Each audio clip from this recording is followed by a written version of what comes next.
छुआछूत की करो विदाई, हम सब हिंदू, चाहे पंथ अनेक हो पर हम सब हिंदू, हम सब हिंदू, हम सब हिंदू, हम सब हिंदू। नमो राघवाय, नमो राघवाय, नमो राघवाय। हम सबका सौभाग्य जागा और निश्चित रूप से यह 9 दिवसीय हमारी और आपकी जो हिंदू एकता पदयात्रा थी, परम पूज्यपाद गुरुदेव भगवान के आगमन से और आशीर्वचन से यह यात्रा का संकल्प पूर्ण हुआ और ये तय है कि हर हाल में हम सबकी यह सनातन हिंदू एकता पदयात्रा सफल हो गई है। लेकिन जैसा कि पूज्यपाद गुरुदेव भगवान के पूर्व में हमारे गुरु भाई तुलसी पीठ के उत्तराधिकारी पूज्य आचार्य रामचंद्र दास जी ने हम सबको कहा कि सबको गले लगाना है। जैसे हमारे आदि जगत गुरु रामानंदाचार्य भगवान ने सेन महाराज को, संत रैदास जी को जुलाहा परिवार में पोषित कबीर दास जी को स्वीकार किया, वैसे ही हिंदुओं भारत को बांग्लादेश नहीं बनने देना है। और पूज्य गुरुदेव भगवान ने जो संकल्प दिलाया है, हर हाल में, गांव गांव में, कोने कोने में अब आज संकल्प लेकर जाना है। हिंदू एकता की मंडली बनाकर हर गांव गांव के मोहल्ले मोहल्ले से भेदभाव और छुआछूत को दूर करने का प्रण लेना है। जात पात की करो विदाई। जात पात की विदाई का मतलब ये नहीं है कि हमको किसी का विरोध करना है या सरनेम हटाना है। हमारा उद्देश्य और सबका उद्देश्य इतना है, इस देश में ना कोई अंगड़ा हो, ना पिछड़ा हो, ना छोटा हो, ना बड़ा हो। हम जब रास्ते में आ रहे थे, बड़ा गांव टोल प्लाजा पड़ा गुरुदेव, वहां हम बैठ गए। यहां वो पत्रकार खड़े भी हैं, आर भारत के कैमरामैन, ये जो टोपी लगाए हैं। एक बालक को इन्होंने उठा दिया और हमसे बोले कि ये आपसे मिलना चाहता है। हम भोजन प्रसाद पा रहे थे, हमने कहा आने दो। जब बैठे तो वो धीरे से बोला, हम आपके पांव पर सकत। हमने कहा क्यों? बोले हमारा नाम अनमोल अहिरवार है। हमने कहा कैसी बात कर रहे, पांव तो छोड़ो, हम प्रसाद पा रहे, आधी रोटी बेटा तू खा ले, आधी हम खा लेंगे। वो बड़ा प्रसन्न हो गया, बड़ा गदगद हो गया। बगल में बैठे हुए सब लोग देखते रहे। हमने कहा भैया, इस देश में राजनीति करने वालों ने, तोड़ने वालों ने, मुगलों ने, अंग्रेजों ने इस भेदभाव छुआछूत को डाला है। अब पहली बार पूज्यपाद गुरुदेव भगवान के आवाहन पर हम सब सनातन के सिपाही भारत के कोने कोने के लिए निकले हैं। अब इस देश में ये जहर बीमारी नहीं रहेगी, हिंदू एक होगा। और आज हम गुरुजी के सामने प्रण ले रहे, कथा भले ही कम करेंगे, धाम पर सेवा भले ही कम कर पाएंगे, और आप लोगों से भी वचन लेते हैं कि आपके साथ हम गली गली, गांव गांव जा जा करके इस देश की इस सबसे बड़ी बीमारी को मिटाने के लिए जिएंगे। आज हम संकल्प ले रहे हैं कि जब तक इस देश में भेदभाव और छुआछूत मुक्त नहीं हो जाएगा और हिंदू जग नहीं जाएगा, सड़कों पर आ नहीं जाएगा और धर्म विरोधियों की ठटरी जब तक बार नहीं दी जाएगी, तब तक गांव गांव में हम सब भारत के जाएंगे। क्या तैयार हो? क्या तुम अपने भारत को बचाना चाहते? क्या तुम हिंदू एकता चाहते? क्या तुम धर्म विरोधियों की ठटरी बारना चाहते? हमारी बहन बेटियों को जो लव चक्कर में फंसाना चाहते हैं, जो बहुत बड़ी एक चल गई है, समझ जाओ, उबाले ठटरी के बरे लव जिहाद चलाते हैं, लैंड जिहाद चलाते हैं। अभी अभी गुरुजी ने जिक्र किया गौ माता के लिए, गौ माता को जगह जगह काटा जाता है। इन सब पर तभी कार्य हो सकता है जब एक आवाज में 100 करोड़ हिंदुओं के देश में 1 करोड़ कट्टर हिंदू तत्क्षण सड़कों पर आने लगेगा। उसी दिन इस देश की नई क्रांति, नया इतिहास लिखने लगेगा। हर हर गुरुदेव भगवान को जाना है। हम सबकी यात्रा सफल हो गई, बसें भी लगी हुई हैं। वहां से जाने के लिए, घर घर जाने के लिए व्यवस्था है और प्रसाद की व्यवस्था सामने में है। कुछ लोग पार है, कुछ लोग बैठे हैं, कुछ लोग सुबह से ही बैठे हैं। आप लोग थके हैं 9 दिन के, बहुत कष्ट पाया है। हम आप सबको साधुवाद दे रहे, धन्यवाद दे रहे कि आप सब हिंदुओं के लिए अपने घरों से, कुछ लोग नौकरी छोड़कर आए। अब हम एक जनों का नाम नहीं बताएंगे, वो जज हैं, लेकिन 9 दिन की छुट्टी लेकर के पदयात्रा में आ गए और गुरुजी को जाना है। हम पूज्य गुरुदेव की विदाई कर दें। सब लोग दोनों हाथों की मुट्ठी बांध लो, सामूहिक अर्जी हम लगा देते हैं। हम पहले पूज्य गुरुदेव की विदाई कर दें, फिर मंच पर आ रहे, ठीक है? जय सिया राम, जय बागेश्वर धाम की। छुआछूत की करो विदाई, हम सब हिंदू, हम सब हिंदू अभी नहीं तो, अगर हिंदू अभी नहीं जगेगा तो गांव गांव में कौन कौन मंडल बनाएगा? भेदभाव छुआछूत को मिटाने के लिए कौन कौन काम करेगा? पक्का जीवन भर के लिए। एक आज हमने प्रण ले लिया, एक हम बागेश्वर बालाजी के चरणों में जाकर के कुछ लोगों की टीम बना रहे जो पूरे देश के कोने कोने में भेदभाव और छुआछूत मुक्त भारत को करने के लिए कार्य करेंगे।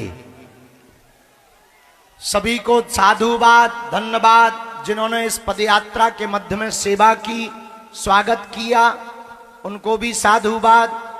मंडलों को भी साधुवाद, जिन्होंने मेहनत की।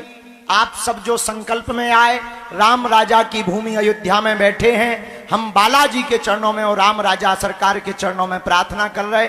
हमने आप सबकी तरफ से अर्जी लगा दी है कि हे राम राजा, जो भी इस पदयात्रा में हमारे साथ आए हैं, उनकी अर्जी स्वीकार कर लेना, उन पर कृपा कर देना। ऐसी हमने उनको प्रार्थना की और प्रणाम भी किया। आप लोग भी भूखे बैठे सुबह के, एक बार डॉक्टरों की टीम को भी ताली बजा करके धन्यवाद दो।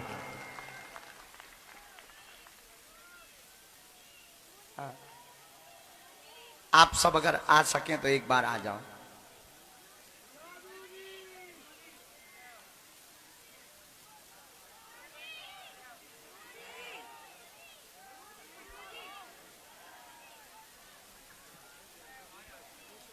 देहरादून की ये पूरी डॉक्टरों की टीम है। मंच की जगह में, वो मंच की दम थोड़ी कम है, बाकी लोग नीचे उतर जाएं। शेष सेवादार भी थोड़ा कम हो जाएं, क्योंकि मंच में उतनी दम नहीं, पता लगे कि जो है विराम पे जो है ब्रेकिंग न्यूज बन जाए, बड़ी आफत है।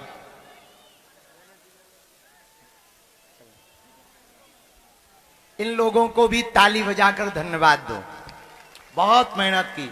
इनकी टीम ने तो हमारी भी रोज ड्रेसिंग की, पट्टी बांधी और बड़ा दर्द देते थे हमको, लेकिन अद्भुत हैं ये लोग, दिन रात लगे रहे। और निजी तौर पर आर्यन अस्पताल देहरादून की ये पूरी टीम है, इनको ताली बजा के धन्यवाद दो। ये अपनी एम्बुलेंस लेकर आए, दवाइयां लेकर आए, निशुल्क पूरी 160 किलोमीटर की पदयात्रा में किसी को थोड़ी सी भी नाखून में भी चोट लग जाती थी, तुरंत ये सेवा के लिए उपस्थित हो जाते थे। ऐसी आर्यन हॉस्पिटल की, अस्पताल की पूरी टीम, उनके सभी सदस्य, और आप तो खड़े ही हो जाओ, वहां के ऑनर, आपको भी साधुवाद। समस्त साधु समाज ने हम पे कृपा की, हम नाक रगड़ कर दंडवत प्रणाम कर रहे। ब्रजमंडल के सभी विभूतियों को दंडवत प्रणाम कर रहे, हम पे कृपा की। परमार्थ निकेतन वाले परम पूज्य महाराज जी ने हम पर कृपा की, उनके चरणों में भी साष्टांग दंडवत प्रणाम। एक लोग और थे, पता है इसमें बहुत रंग थे पदयात्रा में। रस्सा पार्टी, जो रस्सा लेकर चले, असली मेहनत उन्होंने की। ऐसे मेहनत कर रहे थे जैसे सीमा पर, सरहद पर आर्मी लगी। चल रहे थे, ए बाई ते न कटू, रुक जा माता, बीच में ना टोकना। काली चंडी दुर्गा चामुंडा भैरवी भद्रकाली माता, हम प्रवचन सुना रहे थे जैसे चाइना से आए हो माता। तो सबसे ज्यादा साधुवाद के पात्र वो भी, उनको भी ताली बजा करके धन्यवाद दो। और एक बार अपने लिए भी ताली बजा करके धन्यवाद दो, जो इस पदयात्रा में पैदल चलते रहे।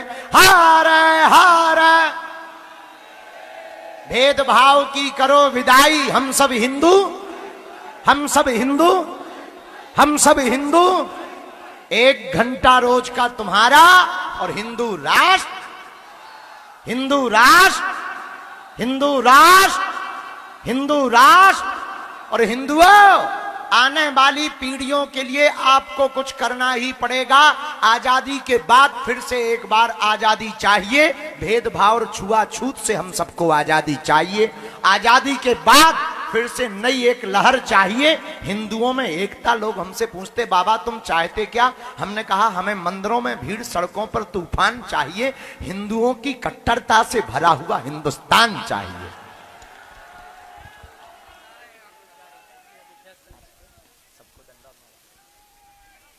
इसलिए भेदभाव की करो विदाई, हम सब हिंदू, हम सब हिंदू, हम सब हिंदू, हम सब हिंदू।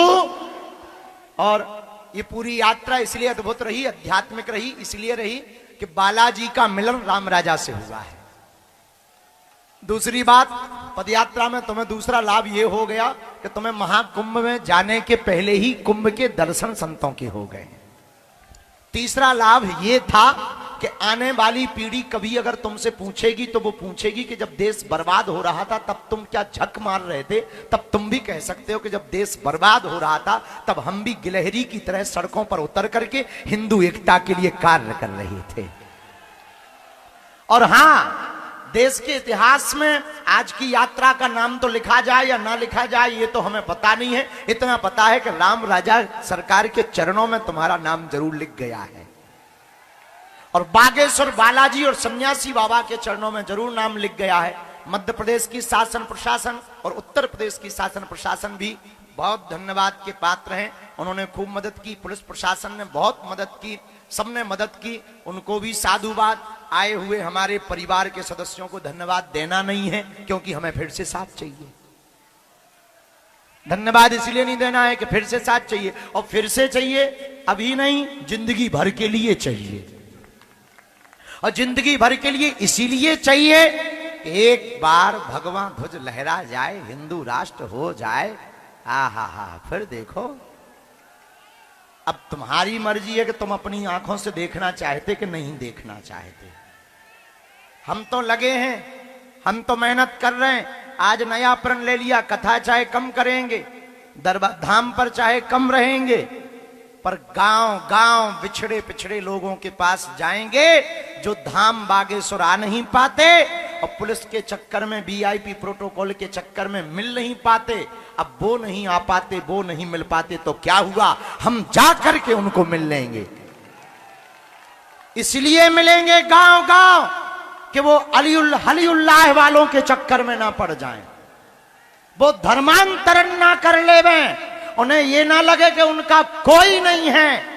हम भी संत समाज बैठे, पूरी ब्रज मंडली बैठी, अयोध्या के भी महात्मा बैठे, यहाँ क्षेत्र के भी महात्मा बैठे। इन महापुरुषों के चरण हम पकड़ेंगे और कहेंगे महाराज जैसे ओरछा में आप आ गए, जैसे आप पदयात्रा में चलते रहे, आओ हमारे साथ पन्ना जिला, झारखंड, बिहार, मध्य प्रदेश, छत्तीसगढ़ के उन वनों में चलें जहां आदिवासी नहीं अनादिवासी रहते हैं। वो रहते अनादिवासी कौन? जिन्होंने प्रभु श्री राम के आगमन की खबर सुनकर पूरे रास्ता को बुहार दिया। अखियों से दर्शन करने के लिए सब कुछ त्याग कर निषाद राज राम जी के प्रिय बन गए। केवट ने अपने कार्य को धन्य कर लिया, जीवन को धन्य कर लिया। वो वनवासी, वनांचलवासी, वो आदिवासी, वो अनादिवासी जो प्रभु श्री राम के साथ खड़े होकर के कहते थे आप कहो, तो हम अपना जीवन सदा सदा के लिए आपके चरणों में निछावर कर दें। आज वो अपने को हल्का महसूस कर रहे, क्योंकि वो शहर आ नहीं पाते और बड़े लोग उनके पास जा नहीं पाते। कथाएं होती हैं शहरों में, कथाओं में, आरती में वो आते हैं जो अमीर होते हैं, या एमएलए या एमपी, या फिर कोई नेता होता है या अभिनेता होता है। मंच पर वो आ नहीं पाते। आवे तो काले काले जे गार्ड, बॉडी गार्ड उठा के गेंद जैसी फुटबॉल फेंक देते हैं। अब क्या होगा? अब हमने विचार कर लिया, मंच पर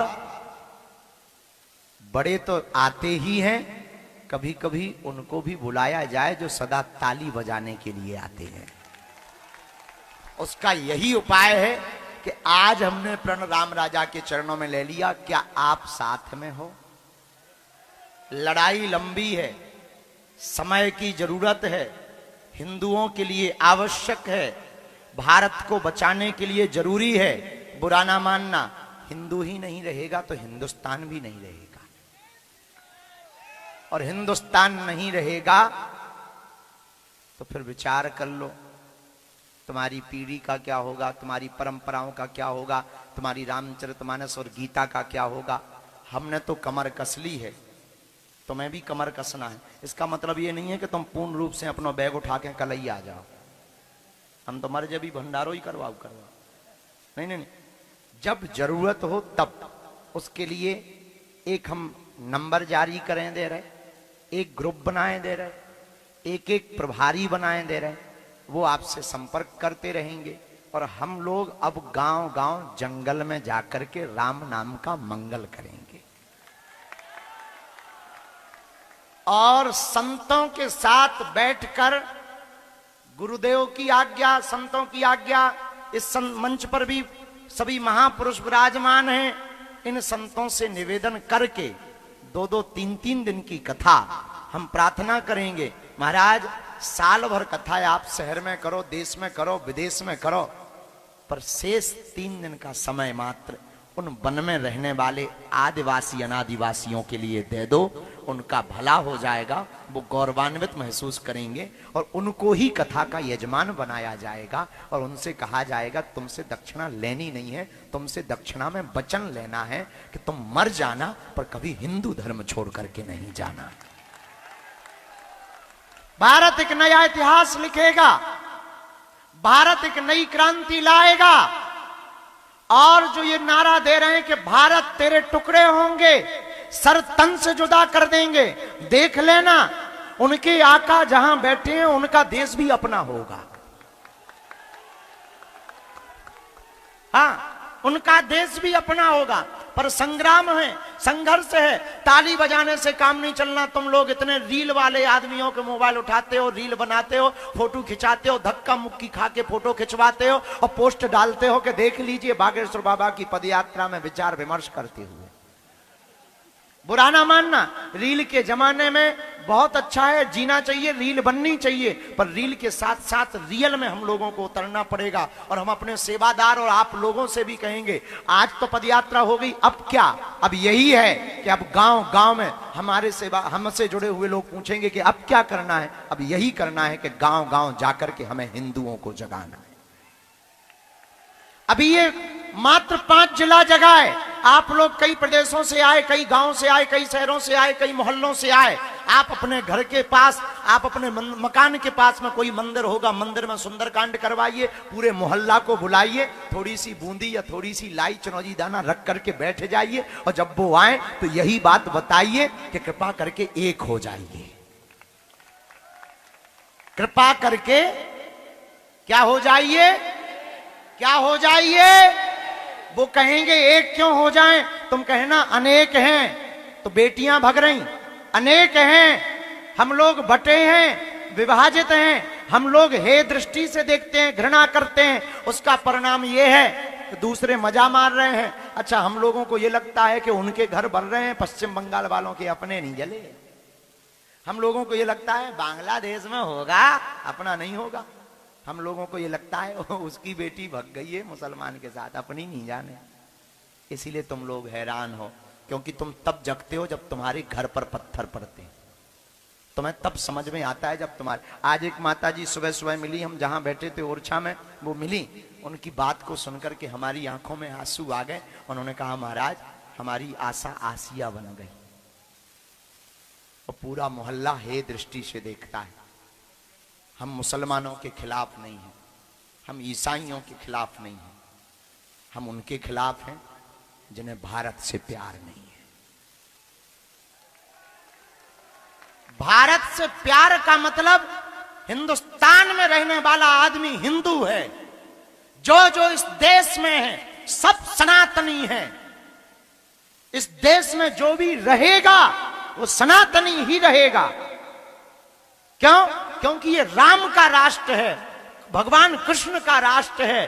बुरा ना मानना, भले ही मीडिया पर, टीवी पर, मोबाइल पर कोई भी ये मुंह चलाने वाले ये भौंकते रहते हैं, ये भले ही कुछ भी बोले, पर ये कभी भी अपने दिल पर हाथ रखे। इनमें अकेले में इनसे पूछा जाए, सच सच बताओ यार, तुम भारत के बारे में क्या कहना चाहते हो? तब यही कहेंगे भले ही कुछ हो, पर है तो ये राम का राष्ट्र। क्योंकि यहां रंगों रंगों में राम है। अभी पूज्य गुरुदेव भगवान ने क्या गजब की बात बोली, हमारा तो रोम रोम खड़ा हो गया था। हम राम कृष्ण के बिंदु हैं, हम हिंदू हैं, हम हिंदू हैं। पूज्य गुरुदेव भगवान ने तो हम सब आज जा रहे हैं, हमें दुख भी है, आपसे हम थोड़ा दूर हो रहे। पैदल चलते थे, कभी तुम बगल में आते थे, कभी चिल्लाते बाबा, धक्का मारते थे, मुक्का मारते थे, कुछ हमारा हाथ पकड़ के ले जाते। कल एक बहन जी नाखून रखे थी, जे पड़े। अब उनसे हमारी बात तो नहीं हो पाई, पर हमारा वीडियो अगर बाद का देखें तो यही है, बहन जी तुम सूप न खाना बनो, अपने नाखून काट लियो, अगली बार नहीं तो पांव पर भी नहीं आइयो। तो बड़ा नाखून मार करके, लेकिन ये आनंद, कुछ अच्छे मीठे अनुभव थे, कष्ट भी हुआ, दुख भी हुआ, पर हमारा दर्द हिंदुओं के दर्द से बहुत कम है। हम स्वस्थ हो जाएंगे। तुम भी अपना ख्याल रखना, घर जाना मुस्कुराते हुए जाना। और हम बालाजी से यही प्रार्थना करते हैं कि जितने भी जन्म मिले हमें भारत भूमि में जन्म मिले, और जब भी मिले आपके जैसा परिवार मिले। यही बालाजी के चरणों में प्रार्थना है। अच्छा हाँ, अद्भुत है ये पदयात्रा महाराज जी, इतनी अद्भुत रही कि बताना, इतनी कथाएं हैं इस पदयात्रा के मध्य की। एक पदयात्रा के मध्य में हम चले तो लगभग दूसरे दिन की यात्रा में लगभग 35 या 40 किलोमीटर की यात्रा पूर्ण की होगी। एक भाई साहब व्हील चेयर पर अपनी धर्म पत्नी, जिसको पैरालाइसिस है, गांव का आदमी, वो व्हील चेयर चला रहा था। हमने सेवादारों को कहा कि इसको आगे लेके आओ, वो व्हील चेयर के पीछे कुर्सी रखें। तो हमने कुर्सी उठाई, निकाली और बात की कि ये कौन है? बोले हमारी पत्नी है। हम कहा ये क्या लगा रखा? बोले झंडा। हम कहा ये व्हील चेयर पर क्यों है? बोले इसको पैरालाइसिस है। हम कहा क्यों ले आए? हमसे मिलाने के लिए? बोले नहीं, हम हिंदुओं की एकता के लिए लेकर के आए।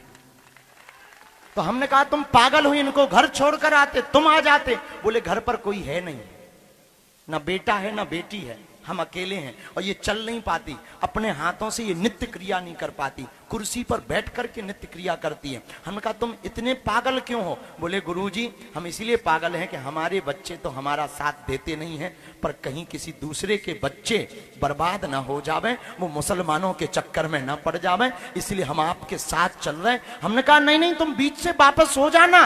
बोले गुरुजी क्षमा करो, हम तुम्हारी बात नहीं मानेंगे, सब आज्ञा मानेंगे, ये आज्ञा नहीं मानेंगे। राम राजा ओरछा तक जाएंगे। और उसने दिल तब जीत लिया, और हमारी आंखों से आंसू तब टपक गए जब उसने कहा छाती ठोक कर कि अगर हमारे प्राण जाते हो तो आपको बचाने के लिए और हिंदुओं को बचाने के लिए पहले हम अपने प्राण देंगे। इतनी अद्भुत हिंदू एकता पदयात्रा, इतना अद्भुत जोश। छोटे छोटे बच्चे, अभी जो बालक ऊपर बैठा था छोटा सा बच्चा था, छोटा सा बालक बिहार से आया है, शायद उतर गया होगा नीचे। ये है, जरा इधर, यहां कोने पे खड़ा था, हाथ जोड़े हुए खड़ा था, कोने पे खड़ा था, बिहार से आया है। हमने पूछा किसके साथ आए? बोले पिताजी के साथ आए हैं। अच्छा पिताजी के साथ आए, किस लिए आए हो? धीरे से कहता है हिंदुओं के लिए आए। इसे पढ़ना पता नहीं है, इसे हिंदू मुसलमान पता नहीं है, पर आज एक देश का छोटा सा बच्चा और बूढ़े से बूढ़ा, बीमार से बीमार ये समझता है कि इस देश की सबसे बड़ी बीमारी है जात पात, छुआछूत, ऊंच नीच। अब हम सबको इस बीमारी को मिटाना है। हम भाषण देने नहीं आए, हमारी एक बहुत बुरी आदत है, हम ज्यादातर, कुछ लोग हमसे पूछते हैं कि आप करोगे क्या, हमारी एक आदत रहती है, हम कहा हम करके बता देंगे, फिर तुम बताना। कहने वाले अक्सर कर नहीं पाते और करने वाले अक्सर कह नहीं पाते, क्योंकि जो देखता है उसकी वाणी नहीं होती और जो बोलता है वो देख नहीं सकता है। आंखें देखती हैं पर बोल नहीं सकती हैं, और वाणी बोलती, मुंह बोलता है पर ये देख नहीं सकता है। इसलिए हम आज आपसे विदा ले रहे हैं, आप भी हमसे विदा ले रहे हैं कुछ दिनों के लिए। 26 फरवरी को हम फिर मिलेंगे। अपने गांव में अपना जोश बरकरार रखना। हमारी बातें 5 मिनट तुम्हें सुनने मिली हैं, पर ये बातें सदा सुनना जरूरी नहीं है।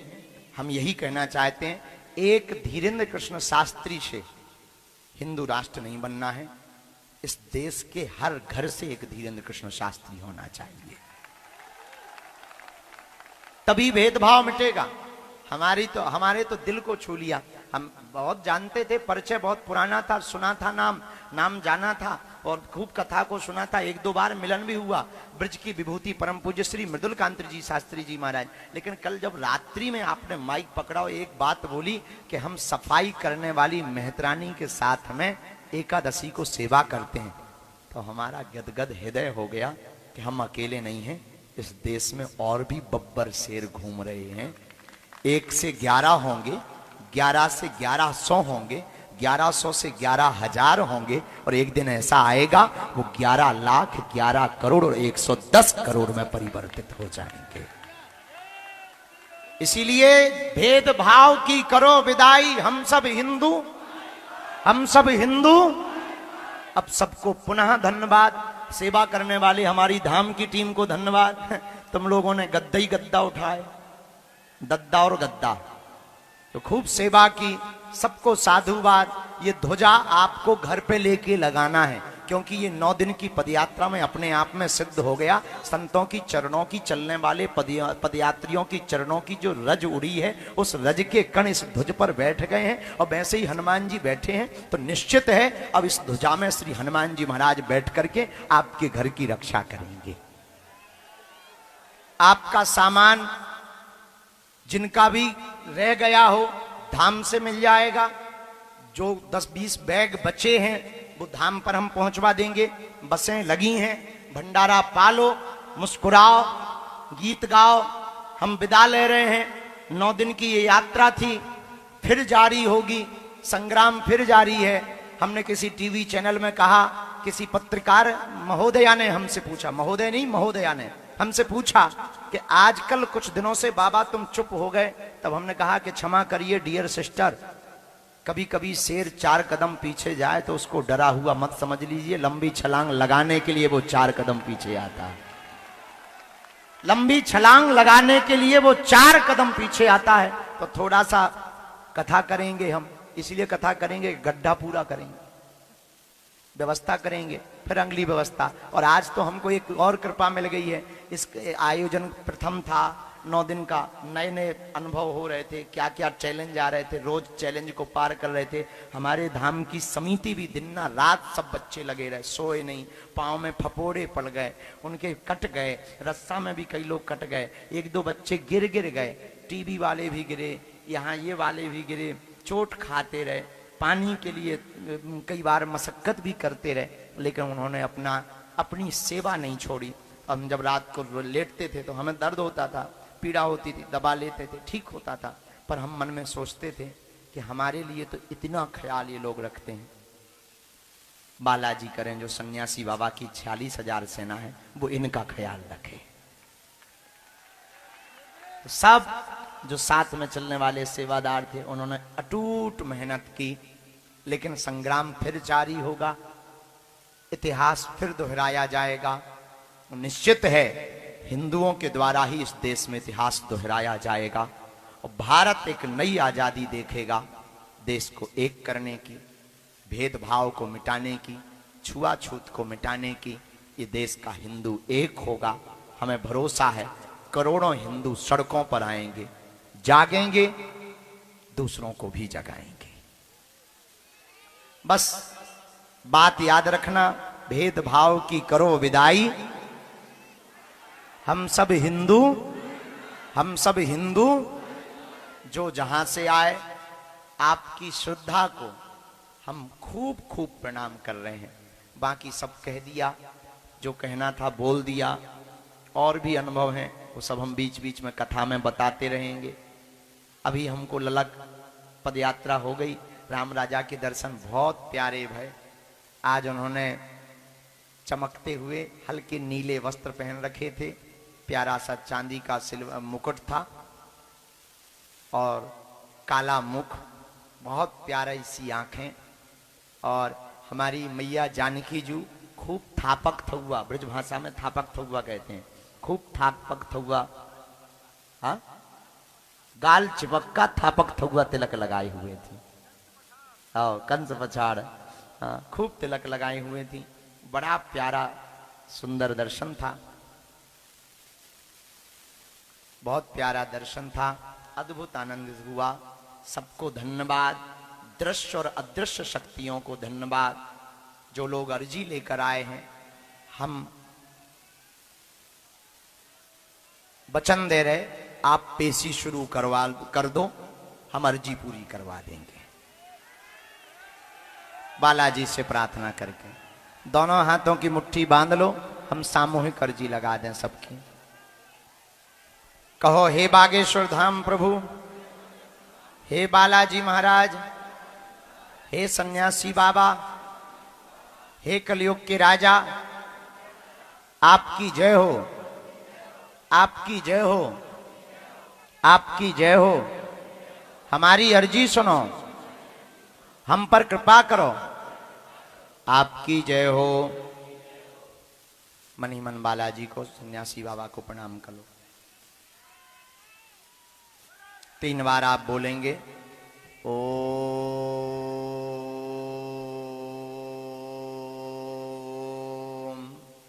बागेश्वराय नमः।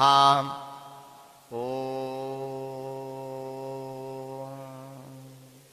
हम हनुमते नमः। ओम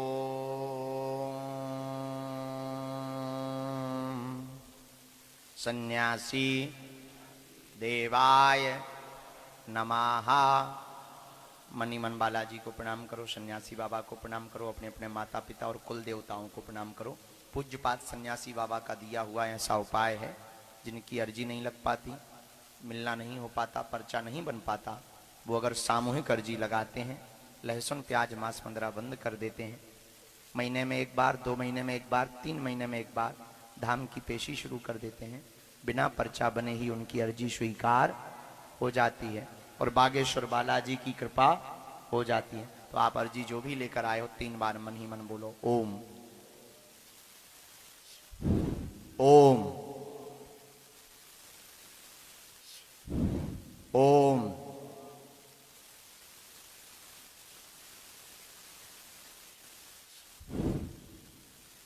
कहो, हे बालाजी, हे सन्यासी बाबा, हे कलयुग के राजा, हमारी यह अर्जी स्वीकार करो, हम पर अपनी कृपा करो।